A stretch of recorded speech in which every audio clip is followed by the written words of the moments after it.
ऐसे एक टीचिंग के तरह मैं उस वचन को आपको बताना चाहती हूँ। पिछले दिनों कुछ बातों को मैंने देखा, मैंने अपनी आंखों से देखा वो कुछ बात, और जो मुझे महसूस हुआ कुछ बात को लेकर मेरे दिल में बहुत दुख लगा। क्या करना है, क्या इस पे क्या कर सकते हैं। ऐसी बातों को जब मैंने सोचा तो परमेश्वर ने इस बात को मेरे दिमाग में डाला, लेकिन एतवार के लिए मैंने कभी नहीं सोचा। मैंने सोचा था इस बात को शुक्रवार के प्रेयर जब होंगे उसमें प्रचार के लिए सोचा। लेकिन लेकिन बात क्या है कि शुक्रवार के प्रेयर में जो है लोग बड़े कम आते हैं, 5 या 6 फैमिली ही आते हैं, तो उनमें नौजवान लोग भी बहुत कम है, नौजवान लोग भी बहुत कम है। तो इस आज के इस वचन का एक ही सोच है कि हमारे कलीसिया में लोग बहुत आते हैं, बहुत आते हैं, आंकड़े बहुत है, पर आंकड़े से ज्यादा जो आने वाले लोगों में उनको बाइबल की एबीसी नहीं पता, तो उस आंकड़े का हमें कोई फायदा नहीं है, उस गिनती का हमें कोई फायदा नहीं। जितने भी लोग आए, ये वचन क्या है, इसमें क्या लिखा है, ये किस बात के लिए लिखा है, ये सब बातों को जब तक समझ नहीं आएंगे फायदा नहीं। हमारे एक कुछ दिन पहले एक संडे स्कूल का एक सेमिनार थे, क्लास था, हम ऐसे 3-4 लोग गए थे उधर जाते वक्त उन्होंने उधर जो आए हुए लोगों ने उनमें से एक ने एक बात कहा। एक बच्चा था संडे स्कूल में, बहुत साल पहले एक बच्चा संडे स्कूल में आता था, पता नहीं, लेकिन वो बड़ा शरारती बच्चा था, बहुत शरारती बच्चा था। और शरारती होने की वजह से उसके टीचर जो उससे तंग आ गए, जो संडे स्कूल में सिखा रहे हैं वो टीचर उससे तंग आ गए।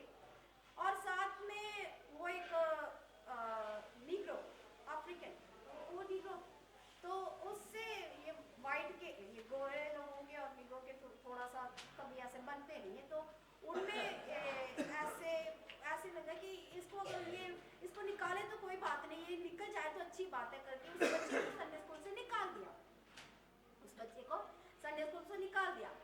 उसके बाद ये बच्चा क्या है, बड़ा हो गया, बहुत बड़ा सिंगर बन गया, ये बच्चा बहुत बड़ा सिंगर बन गया, पूरे लोग जानते हैं, पूरे वर्ल्ड उसको जानते हैं, कुछ लोग उसके गाने के लिए मरते हैं। वो है माइकल जैक्सन। माइकल जैक्सन, पर उस गाने का क्या फायदा, उस गाने से जो टैलेंट उसको शुरू से, बचपन से उसको वो टैलेंट होगी, लेकिन उस टैलेंट को उस जो संडे स्कूल की जो टीचर है उसने उस टैलेंट को बढ़ा के परमेश्वर के लिए उस बच्चे को लेकर आया होता तो आज बहुत से लोग उसके जरिए हमें स्वर्ग राज्य पहुंचना था, लेकिन उसके जरिए बहुत से हमें नई पीढ़ी नरक की ओर चला गया। ये बात सच है। तो हमारे कलीसिया में बहुत से नौजवान हैं, कलीसिया में बहुत से नौजवान हैं, इन्हें क्या है आजकल जो चल रहा है, इनको ये समझ नहीं है ये क्या पाप है या सही है, या अगर हम भी ये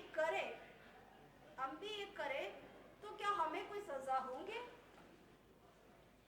हमें क्या कोई सजा होगी। तो समझ लो एक प्रचार नहीं, ये डिस्कशन जैसे ही समझ लो। कुछ साल पहले मेरे एक रिलेटिव ने पूछा, वचन में लिखा है अब जो मसीह में है उस पर कोई दंड की आज्ञा नहीं, अब जो मसीह में है उस पर कोई दंड की आज्ञा नहीं, अगर हम पाप भी करें तो कुछ नहीं होगा, हमने बपतिस्मा लिया है तो हम मसीह में है, तो हमसे कोई पाप अगर हो भी गए तो हम पर कोई दंड की आज्ञा नहीं। क्या वो वचन का वही मतलब है? नहीं। हमने बपतिस्मा लिया, चर्च में जाते हैं, आगे हम कुछ भी करें दंड की आज्ञा नहीं है, ये वचन को लेकर क्या हम पाप करते रहे, है ना? तो वचन को जब तक वो समझेगी नहीं तो वो वही रास्ता चलेगी जो पहले चलते थे, जो मसीह को ग्रहण करने से पहले जैसे वो चलते थे वही रास्ते में वो चलेंगे। तो कहने का मतलब क्या है, ये जो वचन जो है हम हर हफ्ते यहाँ सुनते हैं, मुझे वचन वचन जब सुनते वक्त ये चंगाई के वचन, अद्भुत के वचन, इन सबसे अच्छा क्या है? परमेश्वर के आगमन के बारे में सुनना है। परमेश्वर के आगमन क्या है, कैसे है, क्यों आ रहे हैं, आने के बाद क्या होगा, ये सब सुनना अच्छा लगता है। चंगाई हमें कुछ दिनों तक ही होगी। चंगाई और परमेश्वर के अद्भुत काम देखा हुआ लोग है इजराइल लोग, बहुत से, फिर भी वो आज भी मसीह को नहीं पहचानते। क्या फायदा फिर उन चंगाई का, उन अद्भुत कामों का क्या फायदा? उनसे जितना हमसे परमेश्वर प्रेम करते हैं, उससे ज्यादा उनसे प्रेम करते हैं। वो पहलौठा है, इजराइल लोग उनका पहलौठा है। उतना प्यार करते हैं, पर क्या है? वचन में नहीं है। तो क्या फायदा मसीह में आने के लिए? हमारे काफी, मैं ये जो बात बोल रही, मैं सुन के देखे हुए बातों को रिलेटेड ही मैं बात कर रही हूँ। ये नहीं सोचना, हाँ अगर कभी कोई वचन से हम कुछ बात करें तो क्या करते हैं? इसने सुनाया होगा सिस्टर जी को, इसने बोला होगा पास्टर जी को, कभी पास्टर जी आज ऐसे वचन दे रहे हैं कि हमारे ऊपर ही हो। सिर्फ आपके लिए नहीं, सबके लिए, सबके लिए। ये यहाँ जो भी वचन बोलेंगे सबके लिए, सिर्फ एक व्यक्ति के लिए, व्यक्ति को टारगेट करके बोलना ये नहीं है। क्यों वचन को बोलना? आत्मिक बढ़ोतरी के लिए। हमें हमारी आत्मा नहीं बचेगा तो क्या फायदा? एक वचन है, एक व्यक्ति पूरी धरती को वो हासिल करके भी अपनी आत्मा को खो दिया तो क्या फायदा? अपनी आत्मा को खो दिया तो क्या फायदा? उस समय मैंने क्या सोचा उस वचन को, हाँ सभी कमाते हैं, अच्छे अच्छे से कमा के वो चर्च नहीं जाते हैं, तो उसकी आत्मा का कोई फायदा नहीं। मैं उस समय उस वचन को ऐसे अपने पे लिया, लेकिन आज समझ आ रहा है, आजकल जो भी ये उसको क्या बोलते हैं, फेम को क्या बोलते हैं, नाम कमाने के लिए, आज नाम कमाने के लिए, जो भी फेमस होने के लिए लोग जो भी करते हैं, वो सबसे पहले अपनी आत्मा को बेचते हैं। अपनी आत्मा को उस बंदे के साथ कनेक्ट करके उसको बेच के उसी के जरिए कमाई, नाम कमाते हैं। वो वचन आज पूरा हो रहा है। नाम कमा के, पैसा कमा के क्या फायदा? आत्मा को तो बेच दिया। हमारे जो बच्चे, नौजवान बच्चे, उन्हें समझ नहीं आ रहे कि क्या ये गलत है या क्या ये सही है, या हमारे लिए मना है या सबके लिए मना है। हर एक जो काम चल रहा है सबके लिए मना है, सिर्फ हमें चर्च में जाने वाले लोगों के लिए, सबके लिए परमेश्वर ने मना करके रखा हुआ बातें हैं, लेकिन हमारे लिए खास है उस बात को। हम उन बातों को देखेंगे। दूसरे पत्रस 3 अध्याय 9 और 10।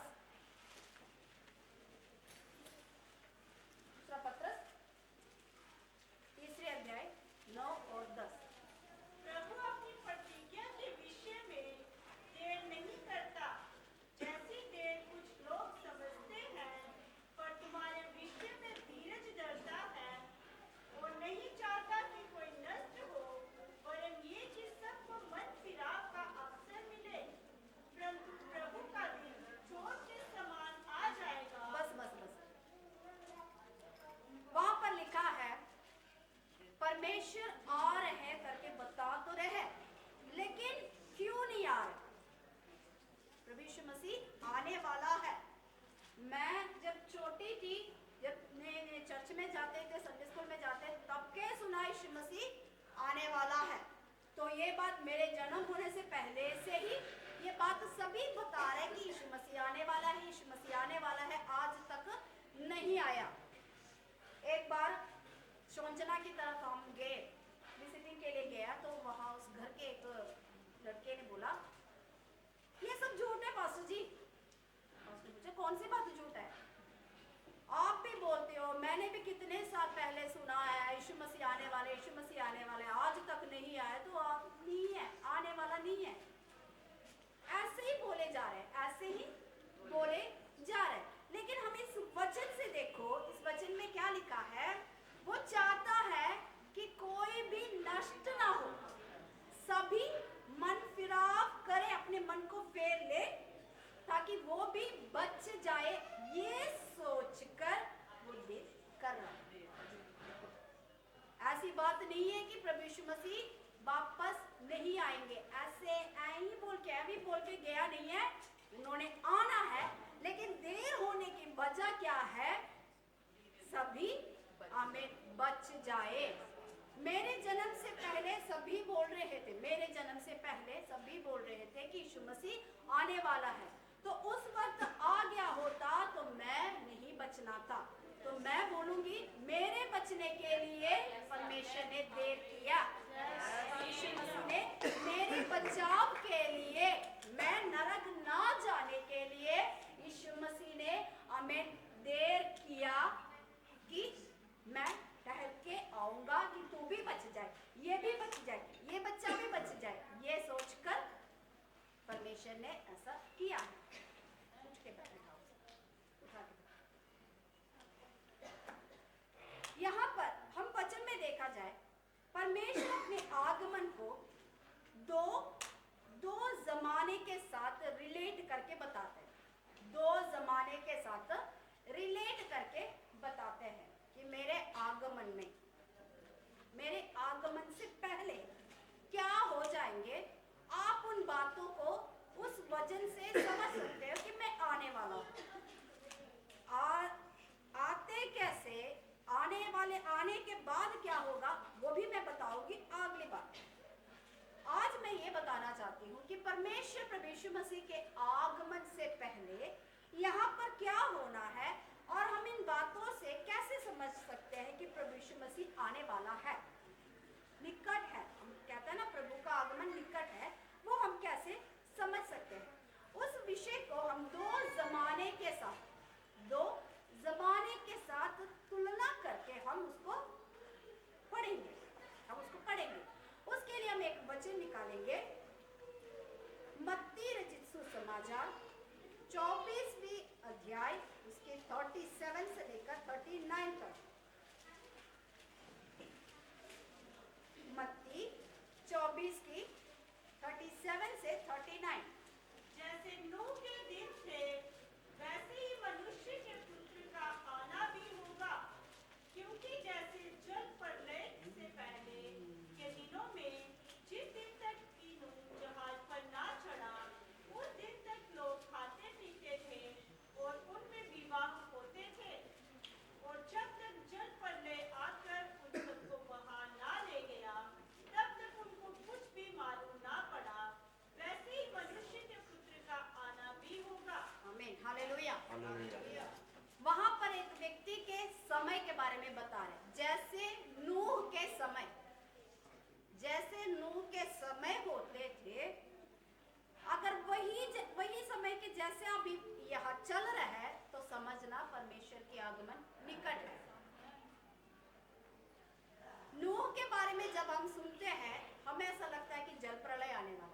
नहीं, जल प्रलय नहीं आएंगे आगे, क्योंकि परमेश्वर ने खुद प्रतिज्ञा किया है, अभी मैं पानी के साथ इंसान को पृथ्वी को खत्म नहीं करेंगे, ये परमेश्वर ने वायदा किया। हम उस बातों पे विश्वास कर सकते हैं, क्योंकि इंसान ने नहीं, परमेश्वर ने कहा इस बात को। लेकिन समय क्या है? नूह के समय। नूह कौन है? नूह एक धर्मी था,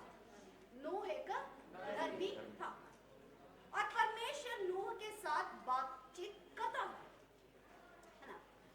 लेकिन नूह के समय में कुछ बातें हुआ, वो बातें हम देखने जा रहे हैं। वही बात अगर आज है या नहीं, इस बात को हम आज देखने जा रहे हैं। इसलिए हम खोलेंगे उत्पत्ति की किताब 6 अध्याय, शुरू से लेकर पढ़ना, रुक कर पढ़ना। उत्पत्ति की किताब 6 अध्याय शुरू से लेकर पढ़ना। फिर जब मनुष्य भूमि के ऊपर बहुत बढ़ने लगे। रुकना। फिर जब मनुष्य भूमि के ऊपर बहुत बढ़ने लगे। नूह के समय ये हुआ था, मनुष्य भूमि के ऊपर बढ़ने लगे, यानी कि पॉपुलेशन बढ़ गया।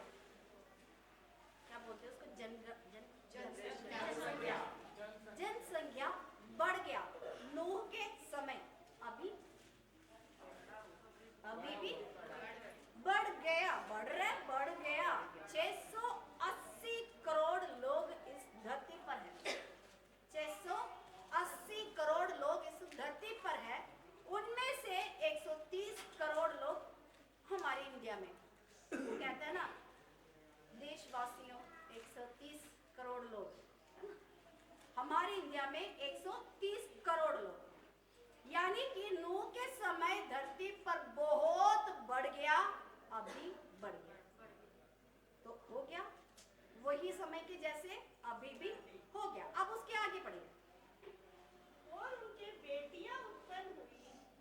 उनके बेटियां उत्पन्न हुई, क्योंकि किनकी? इंसान की, मनुष्य की बेटियां उत्पन्न हुई। तब परमेश्वर के पुत्रों ने तब परमेश्वर के पुत्रों ने मनुष्य की पुत्रियों को देखा मनुष्य के पुत्रियों को देखा कि वे सुंदर हैं, कि वे सुंदर है, और उन्होंने जिस जिस जिसको चाहा उनसे विवाह कर लिया। बस उनसे विवाह कर लिया। देखा सुंदर है, जिससे चाहा विवाह कर लिया। कब? नूह के समय। नूह के समय कैसा था? जिसको चाहा उससे विवाह कर लिया। अभी जो अच्छा लगता है उसके साथ रिश्ता, चाहे वो शादी हो चाहे ऐसे ही हो, जो जिससे चाहा। कोई अपने माँ बाप से माँ बाप की मर्जी नहीं पूछते, कोई अपने माँ बाप से मर्जी नहीं पूछते। जिसको चाहा, जो पसंद आया, चाहे एक हो चाहे 2 हो या 3 हो, उसके साथ चल रहा है। चल रहा है या नहीं? चल रहा है ना? तो क्या ये सही है या गलत है? मेरा सवाल ये है, ये जो जिन से चाहे उनके साथ रिश्ता रखना सही है या नहीं? गलत। अब पिछले दिनों हम ऐसे कुछ बात कर रहे थे, तो एक बात मैंने पूछा, ये प्यार करके शादी करना अच्छा है, सही है, गलत है? गलत है। तो याकूब ने तो प्यार करके शादी किया। प्यार करके शादी करना गलत है, तो याकूब ने तो प्यार करके शादी किया, तो क्या गलत है? क्या सजा मिली? पत्नी मर गई थी, तो उसके अलावा 3 भी थे ना उसके पास। हाँ, जिससे वो ज्यादा प्यार करता था वो मर गई, यही बात। और 7 साल वेट किया था उसने। प्यार करने की वजह क्या हुआ? धोखा मिला। नंबर 1 धोखा मिला। जिससे प्यार किया, जिसके साथ शादी करने की इच्छा रखा, उसके साथ उसकी शादी नहीं हुई, वो धोखा हो गया। दूसरी बात, उसको सेवा करना पड़ा, अपने ससुराल में उसको सेवा करना पड़ा। कितने लोग चाहते हैं ससुराल में मैं उन्हीं की सेवा करूं? आदमियां कोई नहीं चाहते, लेकिन उसको नौकर जैसे उनके भेड़ बकरियां चराना पड़ा, नौकर जैसे रख दिया उन्होंने, वो हो गया उसके साथ। अब तीसरी बात क्या है? जिससे वो चाहा, जिससे वो प्यार किया, वो उसकी मर्जी, वो भी उसकी मर्जी, बाकी सारे जिंदे रहे लेकिन वो उसकी मर्जी। तो प्यार करके शादी करना गलत है, गलत है। ये जब वचन पढ़े तभी तो हमें इन बातों को समझ आता है। चलो, ये प्यार वाली बात। लेकिन अब क्या है? जिससे चाहा उसके साथ शादी कर लो। नहीं, आजकल शादी कम है, आजकल शादी कम है।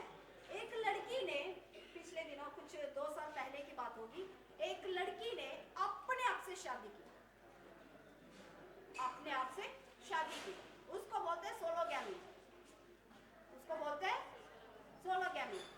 जिससे चाहा उससे कर ली, वो अपने आप को चाहते थे उससे कर ली, अपने आप से।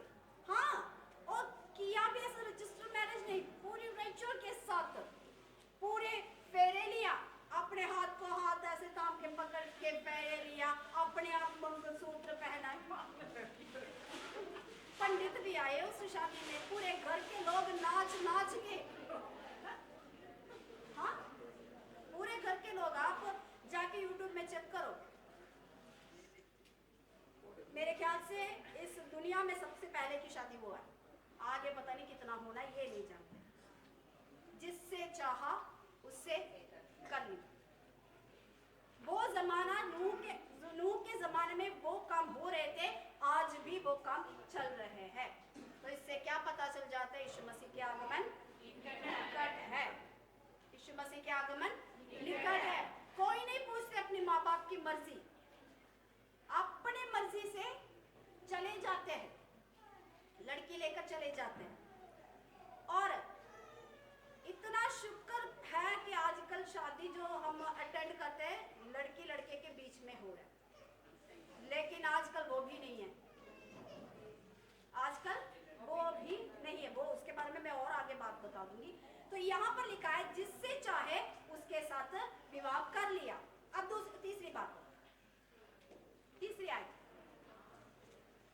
तब यहोवा ने कहा, तब यहोवा ने कहा मेरा आत्मा मनुष्य से सदा नो वाद विवाद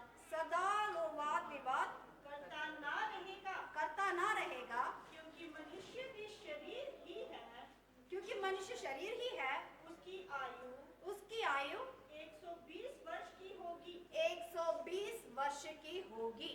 यानी कि नूह से पहले जितने लोग थे उन सब की आयु जो है किसी की 500, किसी की 600, किसी की 700, लंबी लंबे उम्र थे। लेकिन इसके समय से क्या किया कि उम्र को खुदा ने कम ही किया। आप हमारे इस जमाने में देखो 50 तक अगर पहुंच गया, शुक्र है खुदा, 50 तक अगर पहुंच गया खुदा का शुक्र। क्यों? माँ बाप के होते हुए बच्चे चले जाते हैं। उम्र को परमेश्वर ने कम किया, जैसे नूह के समय में कम किया वही आज हुआ है। तो कहने का मतलब क्या है? प्रभु यीशु मसीह का आगमन निकट है। 4 आयत को पढ़िए। उन दिनों में पृथ्वी पर दानव रहते थे, पृथ्वी पर दानव रहते थे, और इसके पश्चात जब परमेश्वर के पुत्र मनुष्य की पुत्रियों के पास गए, मनुष्य के पुत्रियों के पास गए, तब उनके द्वारा जो पुत्र उत्पन्न हुए वो शूरवीर होते थे, जिनकी कीर्ति प्राचीन काल से प्रचलित है। यहोवा ने देखा कि 6 परिचय। वो यहोवा पृथ्वी पर और यहोवा पृथ्वी पर मनुष्य को बनाने से पछताया। मनुष्य को बनाने से पछताया। कब? नूह के समय लोग धरती पर बढ़ गया, पूरा फैल गया, अपने अपनी मनमानी करने लगे। परमेश्वर ने आयु को कम किया और परमेश्वर ने दुखी होकर कहा कि मैंने इंसान की सृष्टि क्यों की। इतने दुखी हो गए परमेश्वर। आज भी परमेश्वर इस धरती को देखकर यही कहते हैं कि मैं दुखी हो गए आप लोगों को बनाने इंसान की सृष्टि करके दुखी हो गए, क्योंकि इंसान के स्वभाव से कोई अच्छे काम नहीं हो रहे, है ना। कुछ एक छोटा सा एक बच्चा था, उसने अपने संडे स्कूल के टीचर से पूछा, जब मैं पढ़ती थी उस टाइम की बात है, पूछा एक ही तो फल खाया, माफ कर देते। अपने बच्चे बोलते तो परमेश्वर ने माफ करना चाहिए ना सर। सही है ना, सही पूछा ना। एक ही तो फल खाया, पूरे पेड़ के फल तोड़ के नहीं खाया। छोटा बच्चे ऐसे दिमाग में ऐसी बातें सोचते हैं, क्योंकि बच्चों को जब सिखाते तो ये बताते हैं परमेश्वर ने मना किया, वो फल को उन्होंने खाया तो परमेश्वर ने उनको बगीचे से निकाल दिया। तो बच्चे ने सोचा एक फल खाने से, एक फ्रूट खाने से क्यों निकाला, ये तो गलत किया। अब आप में से कितने लोगों को लगता है कि परमेश्वर ने गलत किया कि एक फ्रूट खाने से आदम और हव्वा को निकाल दिया? बताओ, मुझे जवाब दो। एक ही फ्रूट खाने से, क्योंकि वहाँ जीवन का फल भी था ना, वहां पर जीवन का फल भी था। उस बगीचे में सिर्फ एक पेड़ नहीं था, 2 पेड़ थे। एक भला और बुरे का ज्ञान का फल देने वाला वृक्ष, उसके अलावा जीवन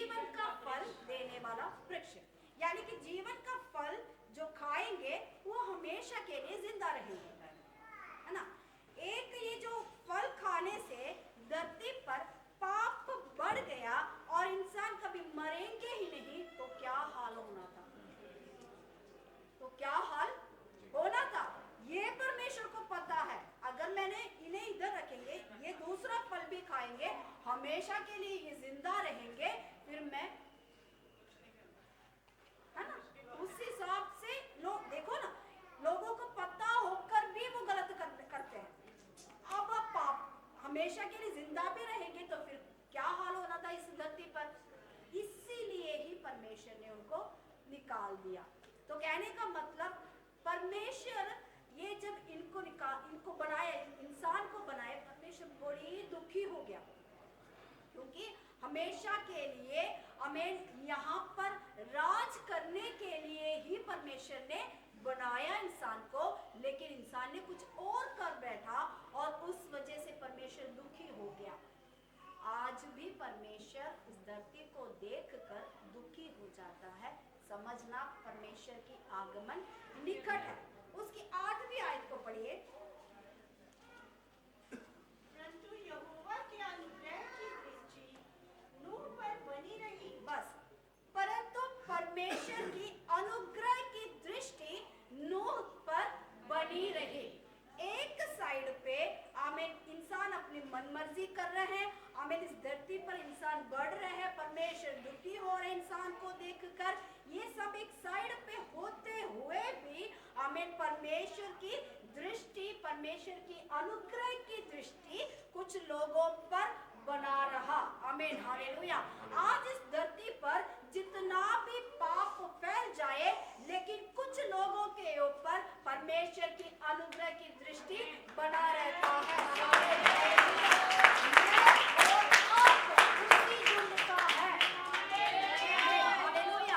मैं और आप उसी झुंड का है जिन पर परमेश्वर की अनुग्रह की दृष्टि हो गई। आमीन, हालेलुया।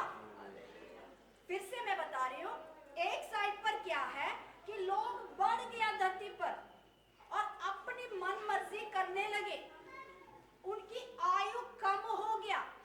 परमेश्वर ने उन्हें बनाने से, उनकी सृष्टि करने से पछताया, लेकिन परमेश्वर आज भी आमीन अपनी अनुग्रह की दृष्टि में आमीन एक एक व्यक्तियों को लेकर आना चाहते हैं। आमीन, हालेलुया। परमेश्वर आज भी उन्हीं इंसान से प्यार करते हैं। हालेलुया। वही इंसान से परमेश्वर प्यार करते हैं। बेशक वो दुखी हो गए, हम भी अपने बच्चों से दुखी हो गए, मैं इतने तंग करते हैं, फिर भी हम उनसे प्यार करते हैं। उसी तरह परमेश्वर बेशक हमसे दुखी हो गए, इंसान से दुखी हो गए, लेकिन फिर भी वो प्यार करते हैं।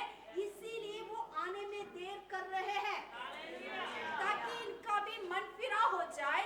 जो नरक की ओर जा रहे, जो मौत की ओर जा रहे, वो भी बचकर हमें मेरे पास आए। हालेलुया। वो भी चाहते हैं।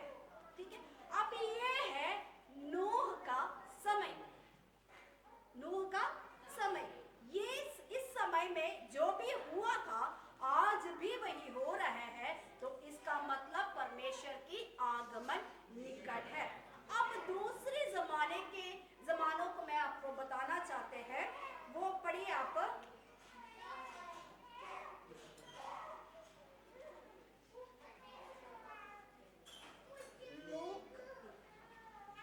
ठीक है, मैं बताती हूँ।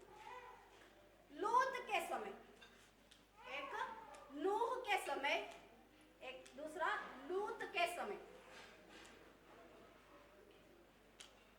जैसा लूत के समय में है, वैसा मनुष्य के पुत्र के आगमन में होंगे। वो शादी में लेते खाके पीके चलते थे। वही वो परमेश्वर का क्रोध उन पर भड़का। उसी समय परमेश्वर, यही बात यीशु मसीह के परमेश्वर के आगमन में भी यही लक्षण चिन्ह होंगे। ये एक वचन है, मेरे ख्याल से लूका रचित सुसमाचार में। तो लूत कौन है? लूत कौन है? सबसे पहले हमें ये पता लगाना है कि लूत कौन है। आप सभी जानते हैं अब्राहम को जानते हैं। तो अब्राहम का भाई का बेटा, उसको क्या बोलते हैं? भतीजा। अब्राहम का भतीजा है लूत। अब्राहम को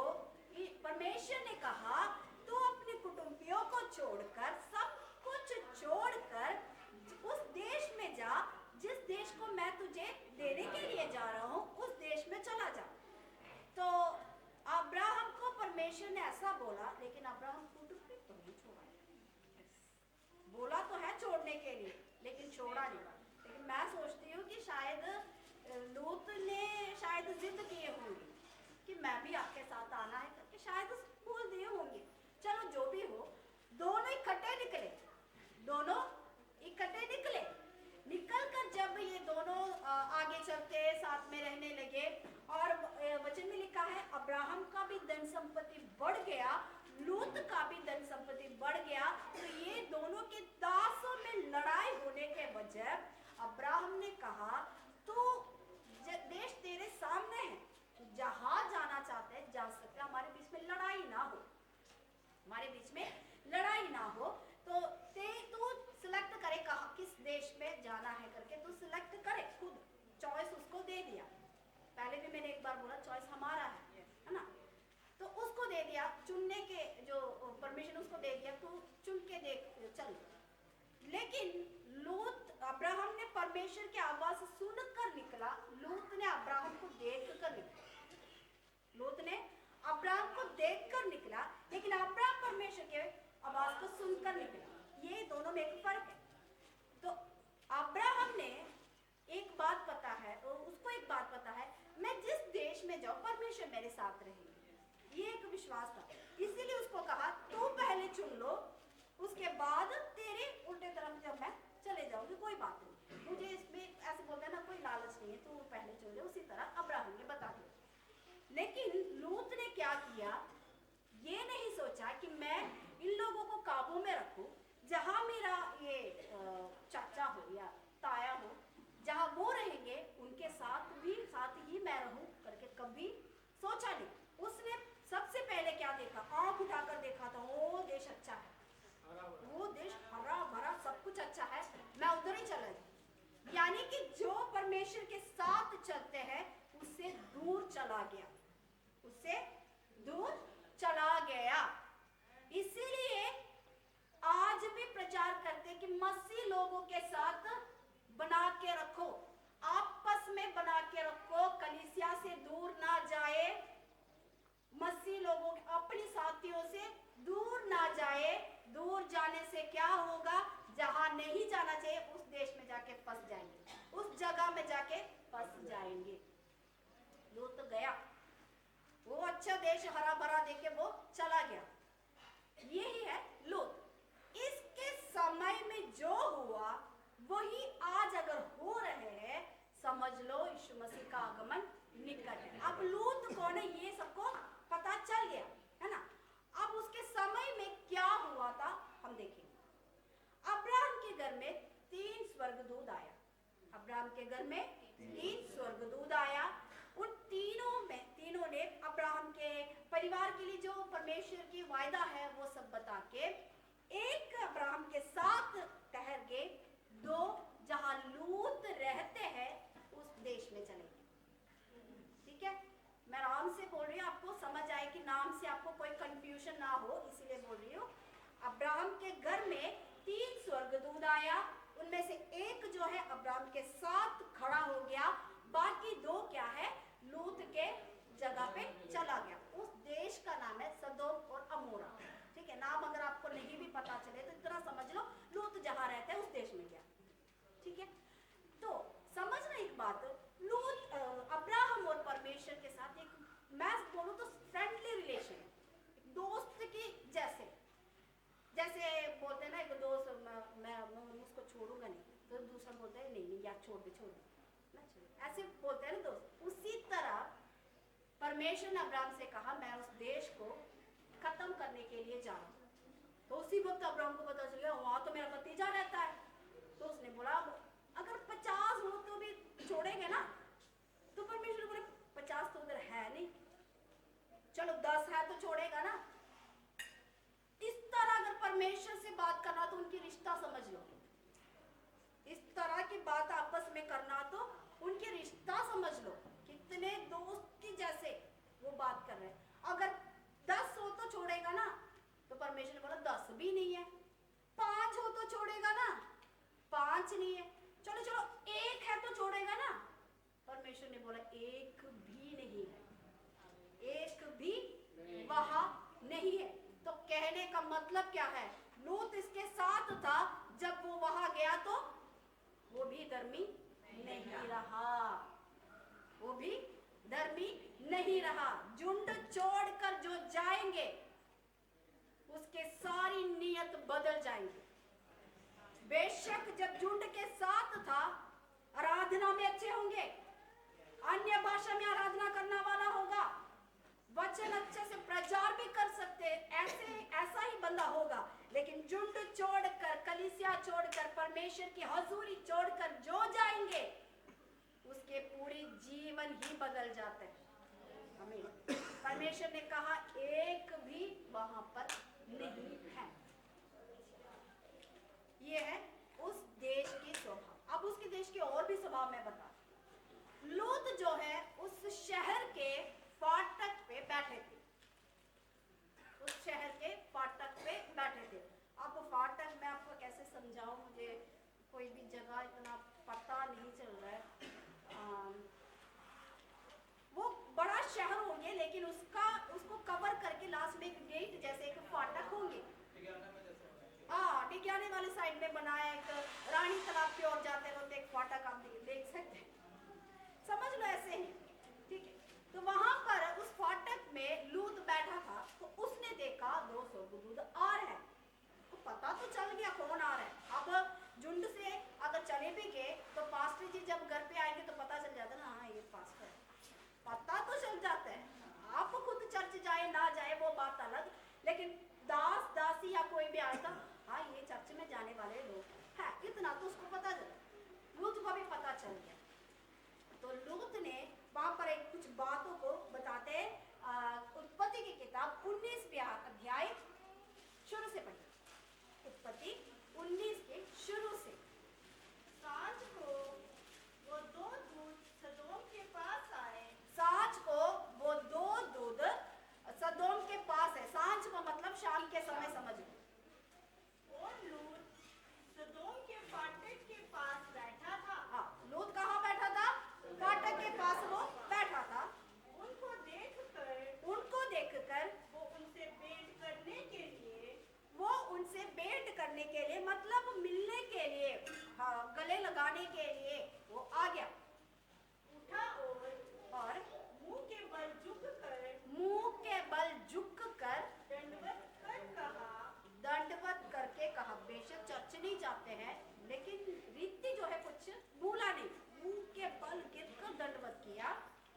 हे मेरे प्रभु, अपने दास के घर में पधारिए। यानी कि लूत ने उनको देखा, लूत को पता चल गया ये कौन है, तो जाहिर की बात है उसने अपने घर पे लेकर आ गया, अपने घर में लेकर आ गया।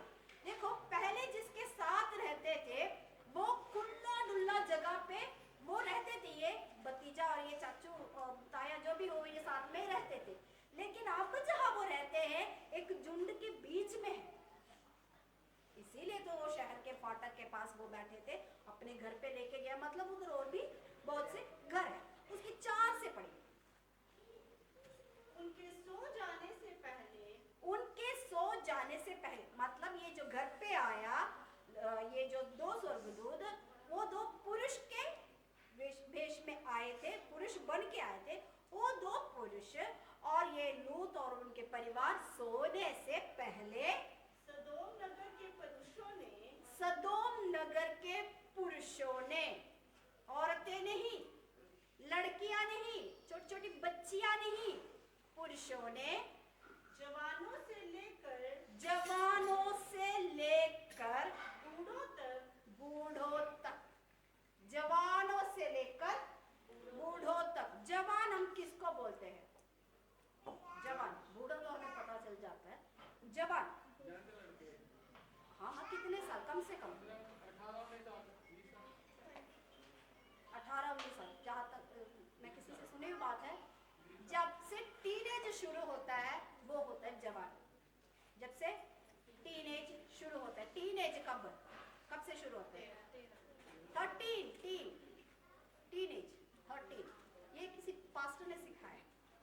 13 टीनेज से शुरू, मतलब 13 से लगा लो, 13 से लेकर बुढ़े तक उस घर को घेर समझना लूत का घर है। पूरा आके घेर लिया घर को। कौन कौन आकर?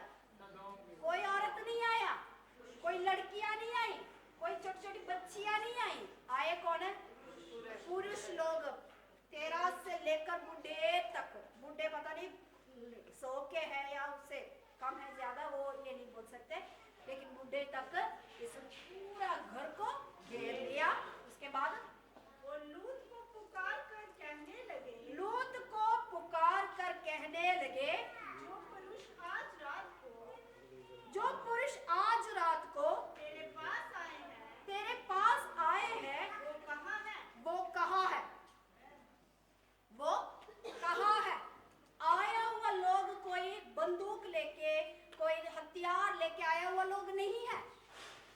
आकर उनसे पूछने के लिए, कौन आए तेरे घर पे, ये पूछने के लिए आया हुआ लोग कोई हथियार लेकर नहीं आए हैं। लेकिन फिर भी ये लोग पूछे, तेरे पास 2 पुरुष आए ना, वो कहाँ है? वो कहाँ है? के बाद उनको हमारे पास, ध्यान से सुनना, उनको हमारे पास बाहर ले आ, बाहर ले आ कि हम उनसे भोग करें। कि हम उनसे भोग करें। उनको हमारे पास बाहर ले आ कि हम उनको भोग करें। उसका क्या मतलब है? भोजन करे नहीं कहा, भोग भोग।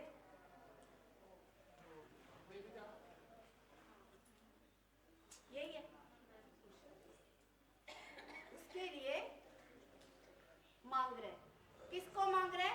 2 पुरुष को। कौन मांग रहे? आज क्या हो रहा है? आज क्या हो रहा है? यही हो रहा है। लड़के के बीच में, लड़कियों के बीच में बड़ी शादियां हो रहा है। बहुत शादियां हो रहा है। मेरे ख्याल से 2004 में, हाँ 2004 में नेदरलैंड में पहली बार इस तरह की शादी के लिए परमिशन मिली। 2004 में नेदरलैंड में ये इस तरह की शादी, लड़कों के बीच में शादी, लड़की के बीच में शादी के परमिशन 2004 में मिले। 2004 में। आजकल हमारी इंडिया में भी, इजराइल में भी परमिशन है। हमारी इंडिया में भी परमिशन है, इजराइल में भी परमिशन है। सिर्फ एक जगह पे नहीं है, एक राज्य में ये कानून नहीं है। अब तक परमिशन नहीं दिया। वो राज्य है नाइजीरिया। उधर परमेश्वर की बहुत सी भेदाइयां हो रहा है। चलो वो बात, कहने का मतलब आज ये चल रहे हैं। क्या ये गलत है? क्या सही है? बहुत गलत है। क्यों? हम कैसे बता सकते हैं? अब कुछ लोग ये जो किन्नर जो लड़की बनकर रहे चल रहा है, वो कहते हैं हम भी इंसान हैं, हमारी भी इच्छाएं होते हैं, हमें भी अच्छा लगता है कि शादी हो जाए, पति के साथ रहे, हमें अच्छा लगता है। क्या उनकी सोच गलत है? वो भी तो इंसान है, उनकी सोच गलत है। मुझे गलत नहीं लग रहा है, पर मैं इस बात को प्रमोट भी नहीं करूंगी, क्योंकि वचन के आधार पर हम कहें, परमेश्वर ने इंसान की सृष्टि की, नर और नारी करके सृष्टि की। खुदा भी यही चाहते हैं, नर और नारी हो।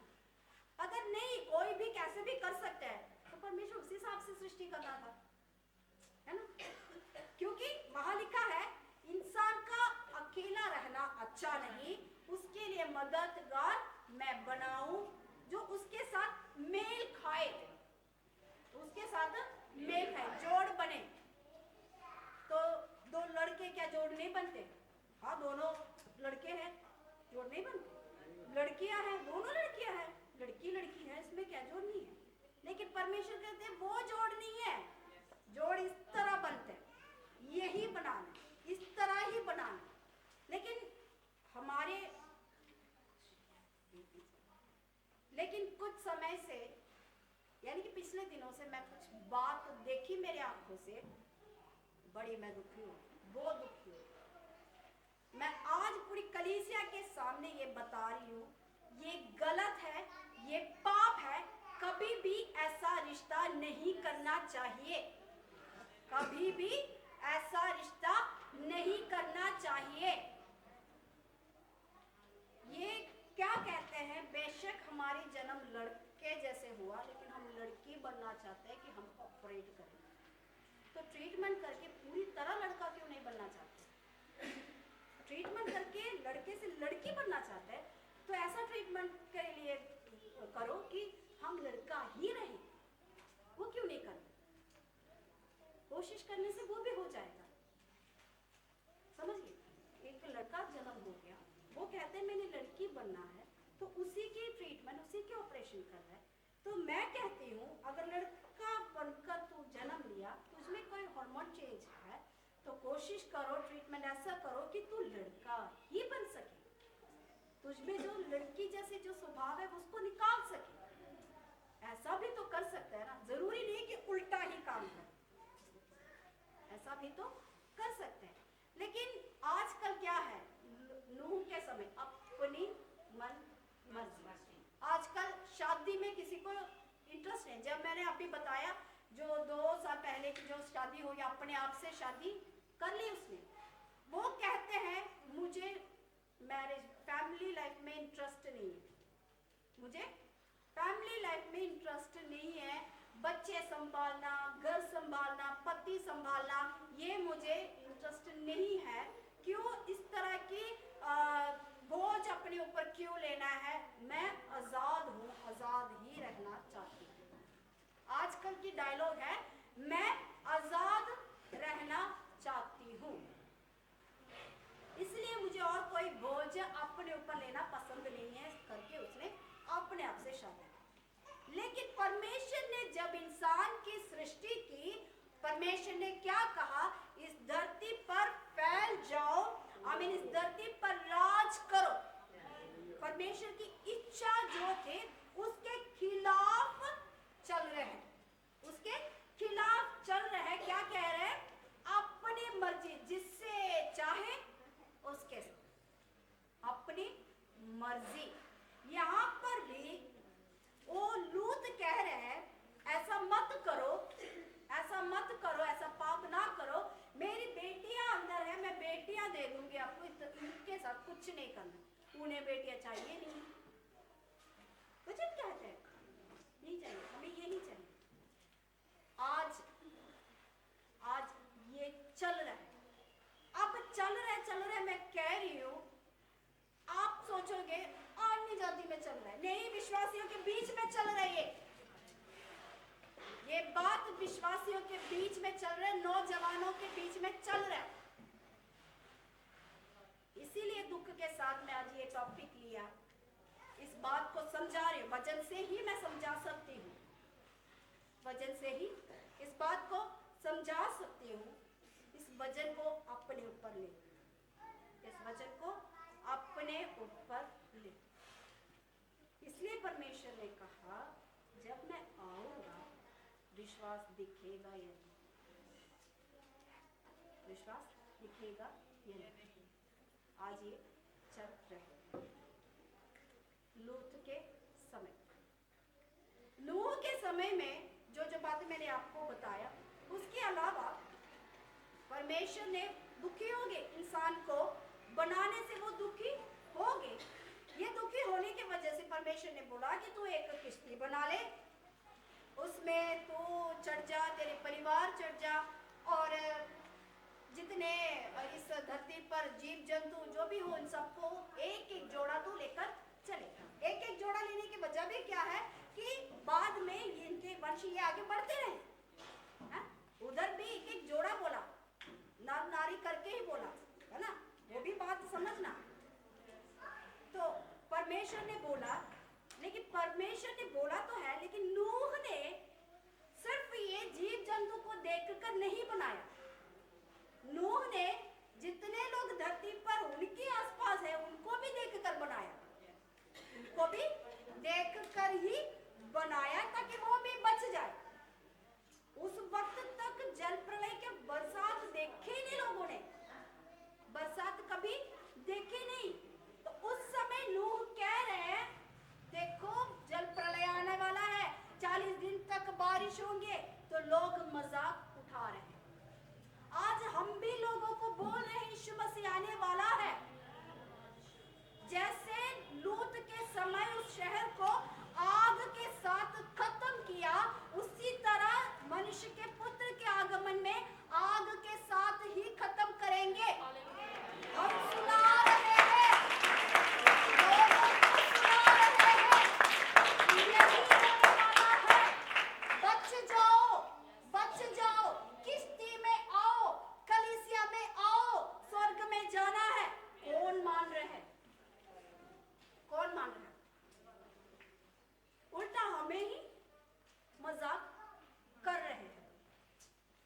जैसा नूह के समय वैसा ही आज भी चल रहा है, जैसा नूह के समय। अब ये जो लूत के जो चारों तरफ जो लोग आए उन्होंने जो बात बोला उसमें और भी बातें हैं समझाने के लिए। सोलोगैमी, पॉलीगैमी, मोनोगैमी, बायोगैमी, बहुत है। ये सारी गैमियां गलत है, पाप है, सब कुछ पाप है।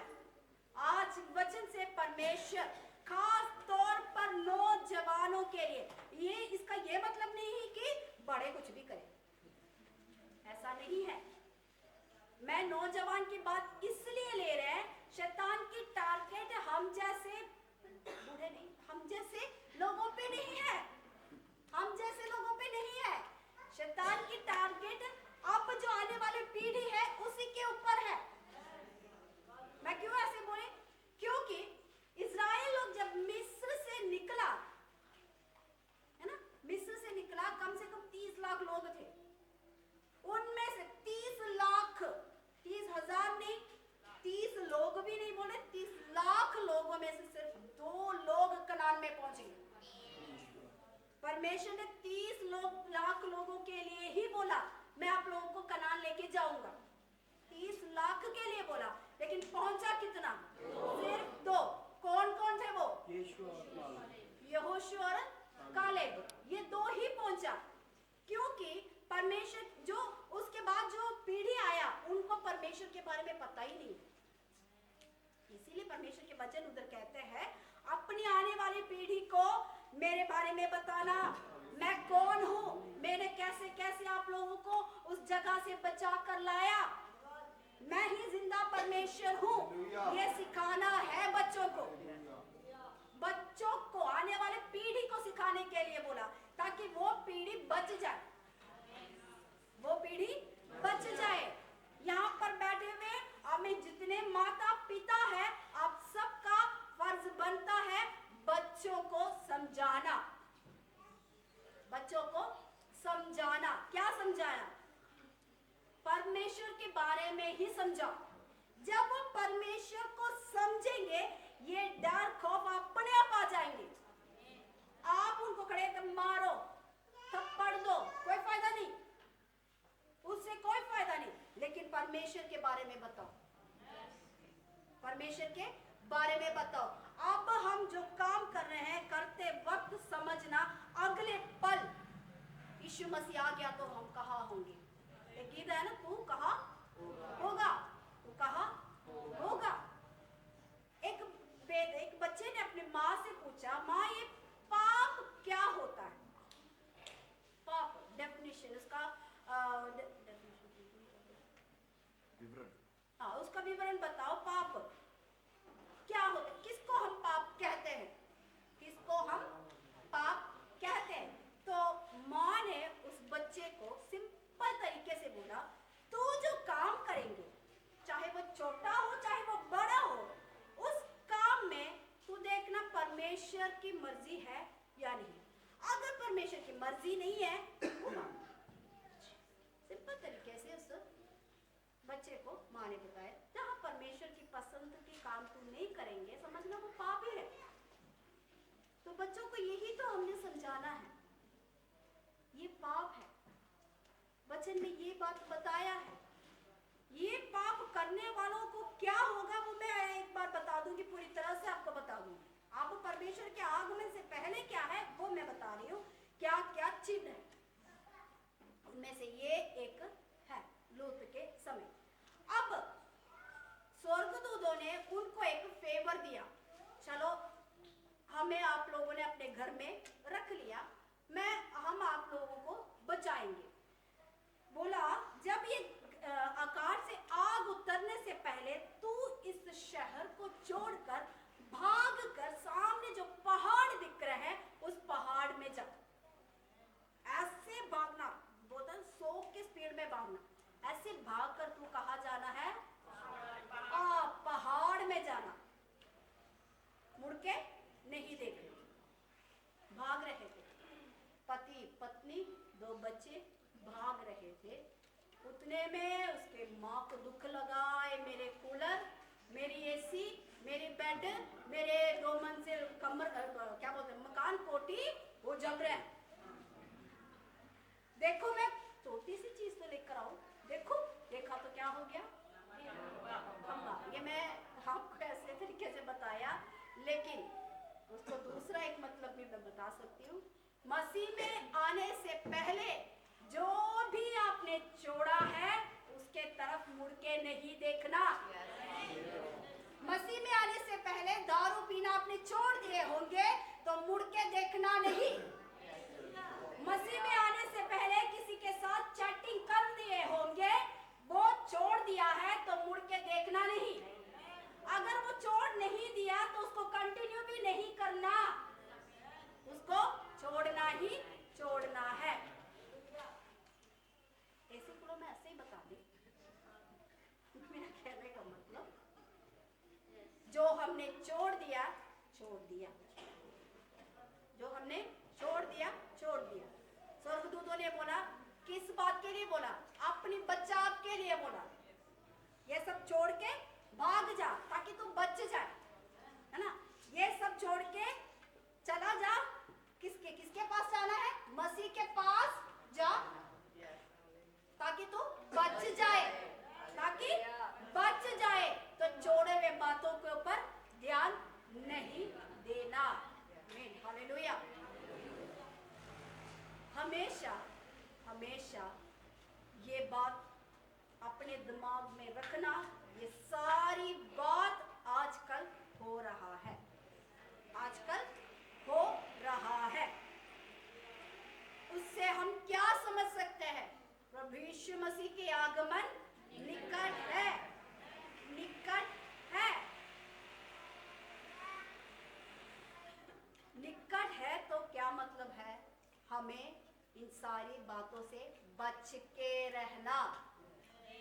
यीशु मसीह के आगमन निकट है तो हमें बच के रहना। अब आप सब मिलकर एक और आयत निकाले, उसके बाद मैं इस बात को यहाँ खत्म करना चाहते हैं। लूका रचित सुसमाचार 21 अध्याय उसका 6 आयत, 6 से पढ़िए। लूका ये दिन आएंगे,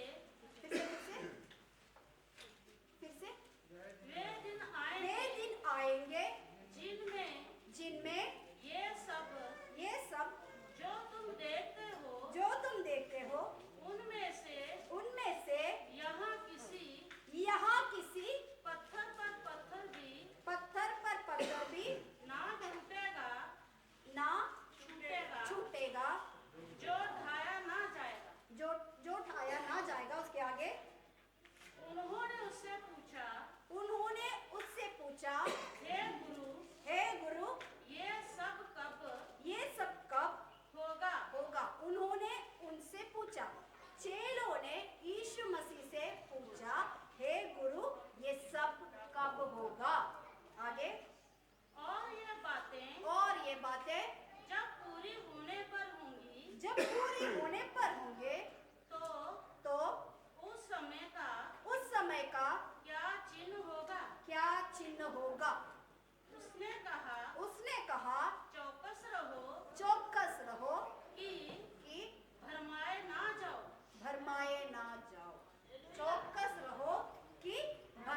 दीदी आए हमारी कलीसिया में, हम उनको बहुत साल पहले से जानते थे। जब पल्ली नगरी में कलीसिया थी तब के जानते हैं उनको। उधर की दीदी है, शादी इधर हो गई उनकी, मेरा साथ में हुई। तब वो चर्च में आने लगे तो वो कोई और चर्च में जाते हैं, इधर आने लगे। तो मुझे अच्छा नहीं लगा कि उस चर्च में जाते हैं तो इधर आ रहा है। मैंने क्या, सब उस वक्त पास्टर जी नहीं था, तो मैं पास्टर से बोला कि ऐसी बात है। मैंने बोला कि उनको बोलो कि ऐसे आ रहा है, कल तो ये ना बोले कि हम कुछ की आकर के नहीं बोले, तो उनको सुना दो कि ऐसी बात हो रहा है। उस बहन को मैंने, उस सिस्टर को मैंने बताया कि वो आपकी जो कलीसिया में आता है वो इधर आ रहे हैं, 1-2 हफ्ते से भी आ रहे हैं, तो आप उनसे बात करो, कोई भी बात हो तो आप उनसे बात करो। चलो उनके बीच में बात होगी होगी, मैं नहीं जानती किस तरह की बात होगी, लेकिन हमारी कलीसिया के दो व्यक्तियों ने वो जो बहन ने उन 2 व्यक्तियों को कहा कि मुझे उन्होंने मना किया इधर आने के लिए, मुझे उन्होंने मना किया इधर आने के लिए। सुन के मुझे कोई हैरानी नहीं हुई, क्योंकि उस कलीसिया में जा रहे को उधर ही जाने दो, क्योंकि उधर भी वचन है, उधर भी प्रार्थना है, सब कुछ है। कलीसिया हम जानते हैं उनको, ये पता नहीं क्या सोचकर इधर आए ये मैं नहीं जानती। तो मुझे सुनकर कोई हैरानी, कोई दुख, गुस्सा कुछ नहीं आया। अच्छी बात है, ये मैंने भी उनको फोन करके बताया कि ऐसी बात है, आप उनको समझाओ, तो मुझे हैरानी नहीं हुई। लेकिन जिनको इन्होंने सुनाया उन्होंने मेरे से एक बात सवाल की। उस वक्त मैं उनको जवाब भी नहीं दे पाया, तो मैं भी सोच में पड़ गई क्या ये सच्चा गलत है, मुझे भी उसका जवाब नहीं मिला।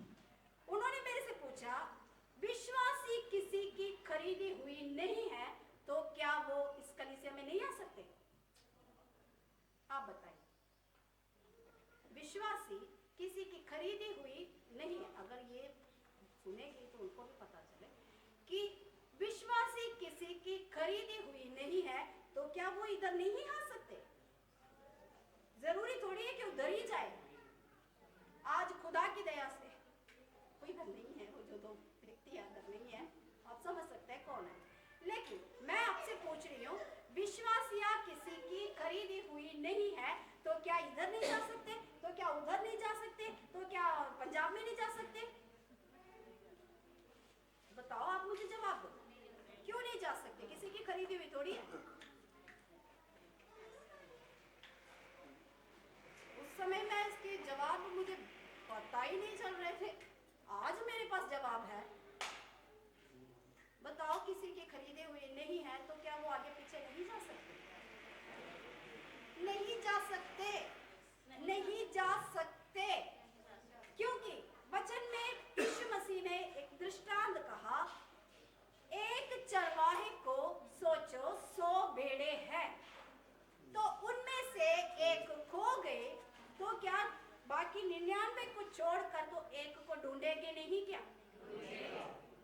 यीशु मसीह ने खुद बताया हुआ दृष्टांत है। यीशु ने खुद बताया, किसी और ने नहीं कहा। यीशु ने कहा, एक के पास अगर 100 भेड़े हैं तो एक के पास 100 भेड़े हैं, तो कहने का इसका मतलब क्या है? वो भेड़े उसी का ही है। भेड़ चरवाहे बहुत है, लेकिन ये 100 भेड़ इसी का है, इसीलिए इसको उसके ऊपर जिम्मेदारी है। अगर एक खो गई तो ये ढूंढना है तो इसी का होना चाहिए ना।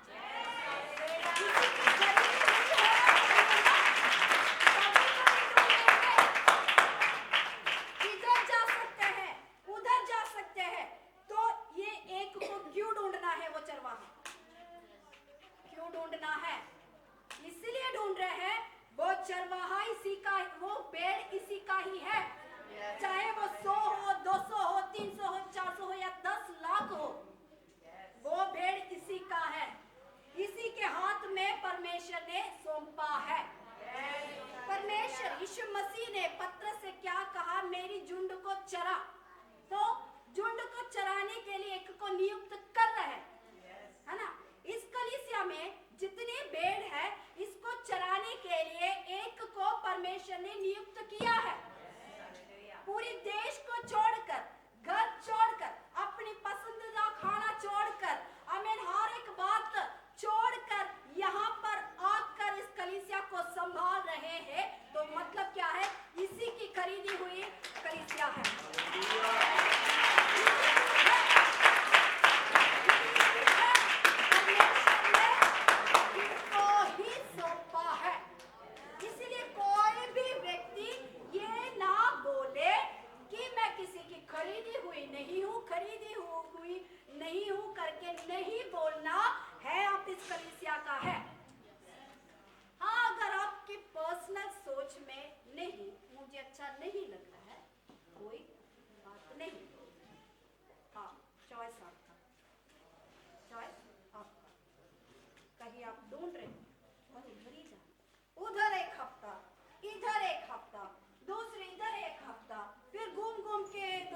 के बाद इधर एक हफ्ता, ये काम।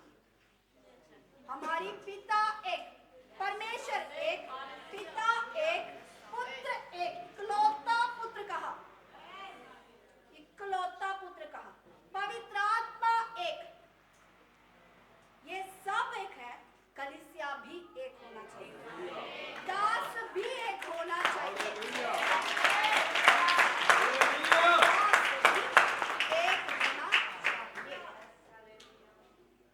इसीलिए वचन कहते हैं भरमाएंगे, भरमाएंगे। हम क्या सोचते हैं भरमाने से? मुझे इसमें से खींच के फिर मूर्ति पूजा में ले जाएंगे, यही भरमाना। ये नहीं है भरमाना, ये है गलत शिक्षा, बहुत सी गलत शिक्षा। हाँ, किश्ती बहुत है, किश्ती बहुत है, अच्छी बात है, परमेश्वर की सेवा, कलीसिया, बड़े अच्छी बात है। पर हर एक किश्ती अच्छा नहीं है, डुबाने वाली किश्ती भी है। कुछ किश्ती में बोलते हैं बपतिस्मा लेना जरूरी नहीं है, बपतिस्मा लेना जरूरी नहीं है। ये टॉपिक आज खत्म ही नहीं होंगे। बपतिस्मा लेना जरूरी नहीं है, पवित्र आत्मा है नहीं, वरदान है नहीं। कुछ लोग बोलते हैं यहोवा ही सब कुछ है, कुछ लोग बोलते हैं यीशु ही सब कुछ है। बहुत से टीचिंग, बहुत से मिसगाइड करने वाला बहुत है। इन सब से बचना। ऐसी बातों को बोलने वालों को चाय पकौड़े देने के लिए परमेश्वर ने नहीं कहा उनसे चौकस रहो। परमेश्वर ने कहा उनसे चौकस रहो ताकि वो आपको भड़काए ना। भड़काने वाले बहुत है। यही मैं आपको यही एक बात बोला कि विश्वासी किसी की खरीदा हुआ नहीं है, इसीलिए खरीदा हुआ नहीं। एक बात। दूसरी बात, वचन जो भी बोले हम उनके पास जाने में गलत क्या? हाँ, मेरे से ही पूछा उस जगह पे आप क्यों गए? मैंने पूछा उस जगह पे आप कैसे गए, आप क्यों गए? क्यों? वचन ही तो बोल रहे उधर, वचन ही तो बोल रहे। मैं कहाँ मना कर रहा हूँ? वचन नहीं बोल रहे, वचन है। लेकिन वचन सही है या नहीं है ये पहले परखना, ये पहले परखना है। आजकल की एक और टीचिंग, कितने लोग मेरे बात से सहमत होंगे या नहीं ये मैं नहीं जानती। आपको अच्छा लगे बुरा लगे मुझे उससे कोई फर्क नहीं पड़ता, मैं ये बोलकर ही रहूंगी। आजकल का टीचिंग है निकलो, आप जिस कलीसिया में निकलो, जाओ चेले बनाओ। निकलो, जिस कलीसिया में आप हो उसमें से निकल के आप चेले बनाओ। चेले बनाओ, अच्छी बात है, कौन बुरा बोल रहे हैं? अच्छी बात है। लेकिन जिस कलीसिया में से आपको निकलने के लिए बोल रहे, तरीके से निकल जाओ, तरीके से निकल जाओ। मैं यहाँ ज्यादा से ज्यादा मैं हमारे बेटों से ज्यादा बात नहीं करती, मैं लड़कियों से, हमारी बेटियों से ज्यादा बात करते हैं सेवा के लिए, उन्हें उत्साहित करते हैं। अगर इन्हें बड़े हो, इन्हें आगे जाकर सेवा करने का मन है, दासी कभी मना नहीं करेंगे। हम भी यही चाहते हैं कि हमारी कलीसिया से लोग खड़े हो जाए परमेश्वर की सेवा के लिए। जिस कलीसिया से मैं आए या उस कलीसिया से काफी लोग सेवा में आए, काफी लोग।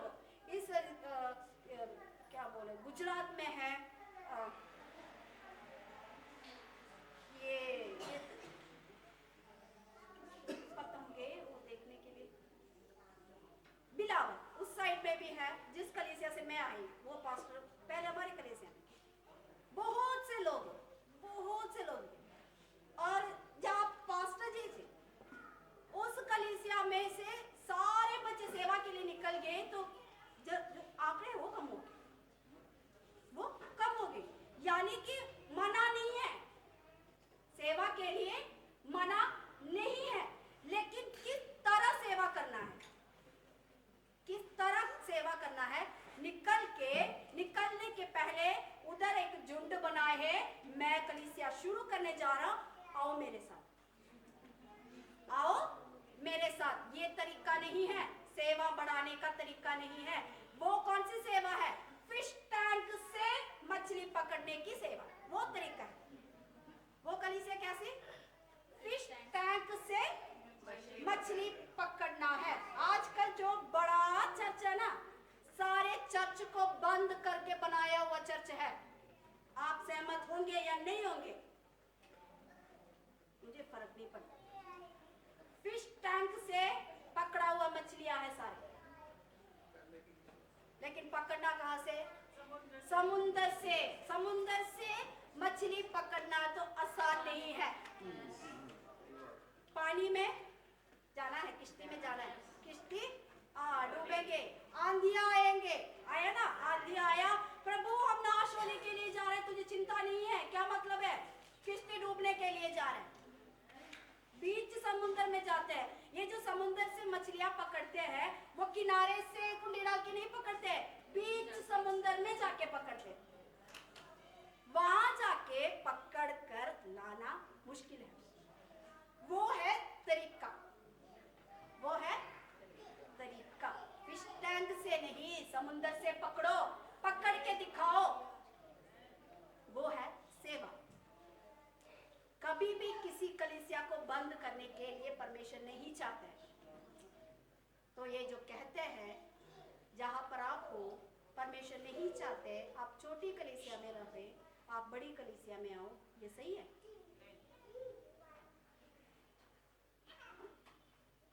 उनकी स्लोगन समझ लो उसको। स्लोगन ये है, आप जहां पर चल रहे वो छोटा कलीसिया है, परमेश्वर नहीं चाहते आप छोटे में रहो, बड़े में आओ। मुझे समझ नहीं आ रहा है कि यीशु मसीह का ऐसा भी एक स्वभाव है, छोटी कलीसिया बड़ी कलीसिया समझने वाला। मैं नहीं जानती ऐसे यीशु मसीह को। चाहे एक ही परिवार हो, परमेश्वर खुश होता है। उनके जरिए एक परिवार बच गया तो परमेश्वर खुश होता है, और परमेश्वर उन्हें ऐसी आशीष देंगे कि वो कलीसिया भर जाए, नए नए लोग आए। परमेश्वर ऐसा चाहते हैं, लेकिन ये नहीं चाहते कि ये छोटा है, अब ये बच तो गया, अब छोटे में चलो मैं इनको बड़े में ट्रांसफर कर देंगे। ऐसा परमेश्वर नहीं चाहते। बच के रहो, चौकस रहो, ऐसी सीख से चौकस रहो। बरमाने का यही एक मतलब है। बरमाने का ये मतलब नहीं कि आपको इधर से खींचकर मूर्ति पूजा में लेके जाएंगे, ये नहीं। अंदर ही आपको गड़बड़ करके रखेंगे, अंदर ही अंदर गड़बड़ करके रखेंगे। यही आजकल चल रहे हैं। हमने बहुत सी बातें परमेश्वर मसीह से सुना, जाति जाति के ऊपर चढ़ेंगे, राज्य राज्य के ऊपर चढ़ेंगे, ये सब कुछ होंगे, अभी हो रहे हैं, इसमें कोई डाउट नहीं है। लेकिन उनके साथ साथ परमेश्वर ने ये भी एक बात बताया, मैं नहीं चाहती जब मैं आऊंगा कि विश्वास दिखेगा। विश्वास में ही भड़काते, विश्वास में ही भड़काते हैं। इतने सारी बातों को मैं इसलिए समझाया, भड़काने वाले से बच के रहो। चॉइस आपके हाथ में है, फैसला आप कर सकते हैं। चाहे कलीसिया बड़ा हो, चाहे कलीसिया छोटी हो, है परमेश्वर का भवन। कलीसिया क्या है? परमेश्वर का भवन है, बचने की एक जगह है।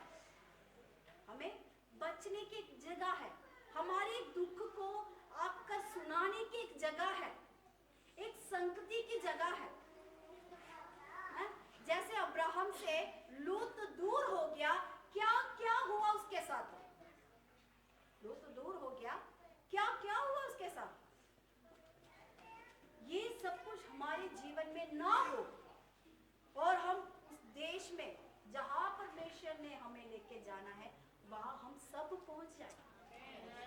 हमारी मकसद यही है, चंगाई अद्भुत नहीं है हमारी मकसद। वो होते रहेंगे, वो होते रहेंगे। नहीं भी हो तो खुश रहो, मैं यीशु को जान लिया। नहीं भी हो, ये खुश रहो कि मेरा आत्मा बच गया। मैं हमेशा बोलती हूँ, कुछ भी थोड़ी सी दर्द निकले, हाँ मेरे जाने का समय हो गया, मुझे डर नहीं है। मैं बोलती परमेश्वर बुलाए खुश हो। क्यों? अगले पल परमेश्वर के साथ है। कितनी खुशी की बात है। मैंने अभी एक रिलेशन के बारे में बताया, अब्राहम और ये परमेश्वर के रिलेशन।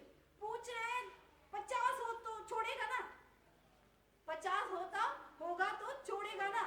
किससे पूछ रहे? अपने दोस्त से थोड़ी पूछ रहे, परमेश्वर से पूछ रहे।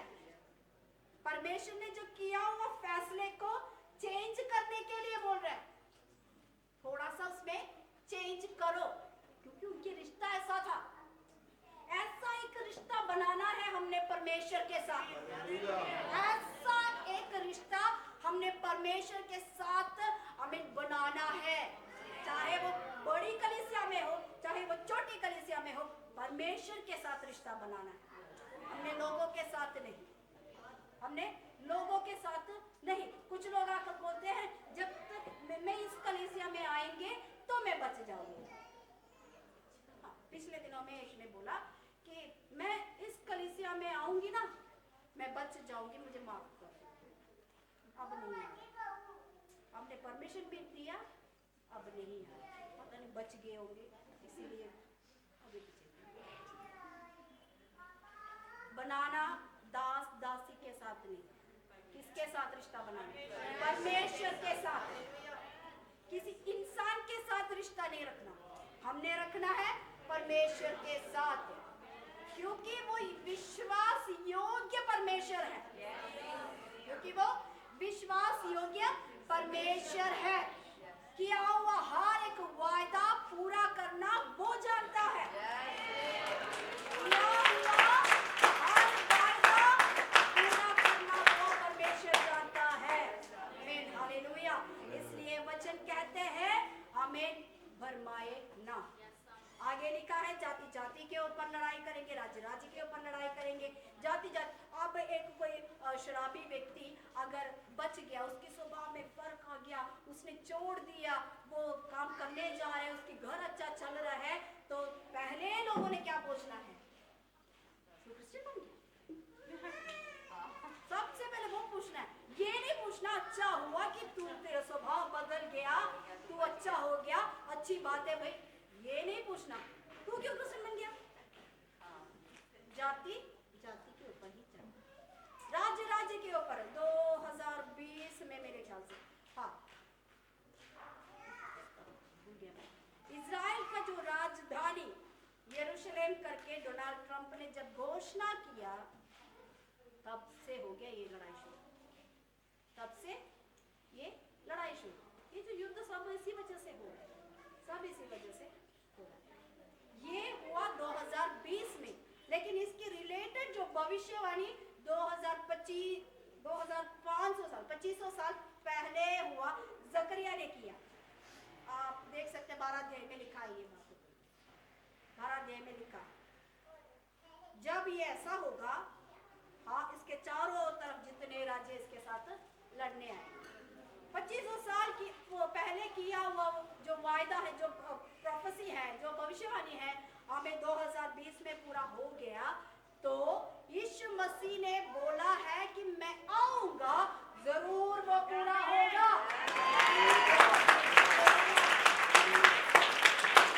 जरूर वो पूरा होगा। देर इसलिए कर रहा है वो भी बच जाए, हमारे पास वाला घर भी बच जाए, हमारे साथ पढ़ने वाला, स्कूल में पढ़ने वाले वो भी बच जाए। हमें हमारे पास जो दुकानदार है, दुकान चलाते हैं, वो भी बच जाए। अगर परमेश्वर ये चाहते हैं तो हमें भी यही चाहत होना है, यही चाहत होना है। यही चाहत के साथ परमेश्वर के लिए हमें आगे बढ़ना है। परमेश्वर के लिए आगे बढ़ना है। परमेश्वर के राज्य के सुसमाचार बताना है। सुसमाचार बोलने का ये मतलब नहीं स्टेज बना के प्रचार करे। सुसमाचार बोलने का मतलब ये है जो व्यक्ति आपसे मिले उसके साथ अच्छा रिश्ता है, थोड़ा थोड़ा करके बताना, ये होता है सुसमाचार बताना। लेकिन सुसमाचार सुनाने के लिए आजकल का मतलब बदल गया कि एक स्टेज मिल जाए, एक पुलपिट मिल जाए, खड़े होकर हम बोलते जाए, ये होता है सुसमाचार। ये नहीं है। सुसमाचार कोई भी बोल सकते हैं, हम बोल सकते हैं, आप बोल सकते हैं, छोटे बच्चे भी बोल सकते हैं, छोटे बच्चे भी बोल सकते हैं अपनी क्लास में अपने फ्रेंड्स के बीच में बड़ी बातें होते हैं। अगर किसी ने कुछ बोल दिया कि मेरे घर में ऐसे हैं, कोई बात नहीं, मैं प्रार्थना करूंगी, मैं यीशु से प्रार्थना करूंगी, मैं प्रार्थना करूंगी तेरे लिए, ऐसा भी उसी समाचार को फैला सकता है। आमीन, हालेलुया। यहाँ पर बैठे हुए हर एक व्यक्ति, छोटे से लेकर बड़े तक, आमीन, सबको परमेश्वर अपने स्वर्ग राज्य के लिए इस्तेमाल करे। जो भी बात लूत के समय की बातें को बताए, उन सारे बातों से चौकस रहे, दूर रहे, आमीन, उसमें फंसना नहीं। परमेश्वर आप सबको आमीन आशीष करे। सभी अपने स्थानों पर खड़े हो जाए।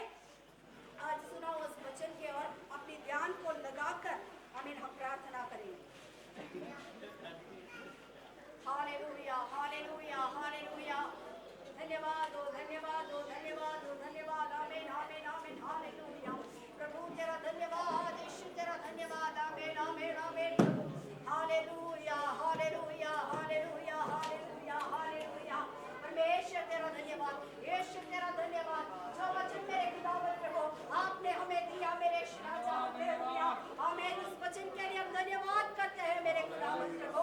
फिर से मेरे खुदावंद प्रभु आपने हमें चेतावनी दिया है मेरे खुदावंद प्रभु, ताकि हम उन सारे बातों से बच जाए। आमीन, हालेलुया, आमीन, हालेलुया, हालेलुया, आमीन, हालेलुया। जब आपके आगमन होंगे हम भी आपके साथ स्वर्ग में पहुंचेंगे। आमीन, हालेलुया। ओ प्रभु आज के वचन के लिए धन्यवाद, यीशु आपके वचन के लिए धन्यवाद प्रभु, धन्यवाद प्रभु, धन्यवाद यीशु मसीह। हालेलुया। ओ धन्यवाद, लहू की जय, लहू की जय, लहू की जय। ओ धन्यवाद, धन्यवाद, धन्यवाद, धन्यवाद प्रभु तेरा धन्यवाद। Hallelujah, hallelujah. आइए हम सब मिलकर आमीन एक गीत गाकर परमेश्वर की आराधना करेंगे। आमीन, जिन्होंने परमेश्वर के राज्य के लिए अपने हाथ को बढ़ाना है वो इस समय बढ़ा सकते हैं।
पाएंगे। पिता परमेश्वर का प्रेम, पुत्र प्रभु यीशु मसीह का अनुग्रह, पवित्र आत्मा की संगति और सहभागिता हमने प्रार्थना किया वह हर एक विषय के साथ यहाँ पर आए हुए हर एक विश्वासी परिवार के साथ प्रभु यीशु मसीह के दोबारा